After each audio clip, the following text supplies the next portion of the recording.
Frantz Fanon avait 36 ans, un âge où d'autres commencent à peine leur vie. Lui, il avait déjà changé le monde. Quand il meurt, le 6 décembre 1961, l'Afrique pleure un révolutionnaire, l'Algérie perd un combattant et le monde noir perd l'une de ses consciences les plus aiguës. Mais Fanon ne laisse pas un vide, il laisse une arme, une boussole, une méthode pour comprendre et abattre les systèmes d'oppression.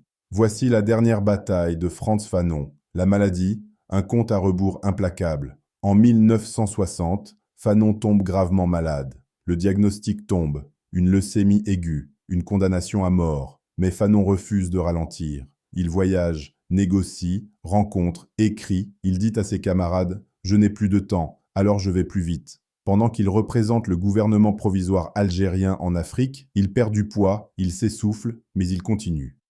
Chaque discours est une urgence. Chaque texte est une course contre la mort. Écrire les damnés de la terre avant qu'il ne soit trop tard. À Tunis, Fanon dicte les damnés de la terre entre deux crises de fatigue. Sa femme, Josie, et ses camarades du FLN l'aident à transcrire ses notes. Le manuscrit est envoyé à Paris, préfacé par Jean-Paul Sartre, puis publié en novembre 1961. Fanon est encore vivant. Il tient le livre entre ses mains. Il sait que c'est son testament politique. Il dit « Ce livre, c'est mon combat. Mon sang ne sera pas perdu. » L'hôpital américain, la dernière tentative. En octobre 1961, à la demande de la direction du FLN, Fanon est envoyé discrètement aux États-Unis pour recevoir un traitement expérimental contre la leucémie. Il arrive affaibli, transporté sur une civière. Mais les médecins sont impressionnés par sa dignité. Même là, au bord de la mort, il parle de l'Algérie, de l'Afrique, de la Révolution.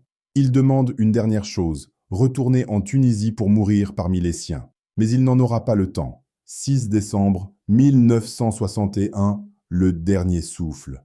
Fanon meurt dans une chambre d'hôpital à Bethesda, Maryland. Les Américains permettent à ses camarades d'emporter son corps. Le FLN organise son rapatriement clandestin. Il est enterré à Ain Kerma, en Algérie libre, un territoire déjà libéré par les Moudjahidines.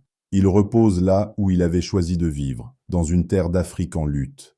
L'héritage immédiat, un choc pour les révolutionnaires africains. Sa mort frappe durement les mouvements de libération, le PAIGC d'Amilcar Cabral, le MPLA en Angola, le Frélimo au Mozambique, les réseaux panafricains de Nkrumah, les militants noirs américains du SNCC et des Black Panthers. Cabral dira « Fanon a mis des mots sur nos souffrances ». Nkrumah dira « Ces analyses sont essentielles pour tout révolutionnaire africain ». Les Black Panthers adoptent les damnés de la terre comme texte obligatoire. Fanon aujourd'hui, un penseur vivant.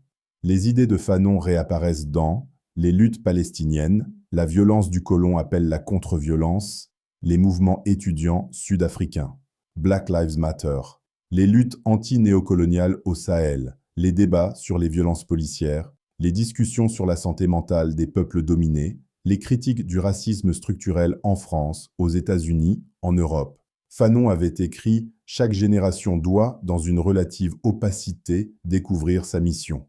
Aujourd'hui encore, sa pensée éclaire les missions que nos générations doivent accomplir.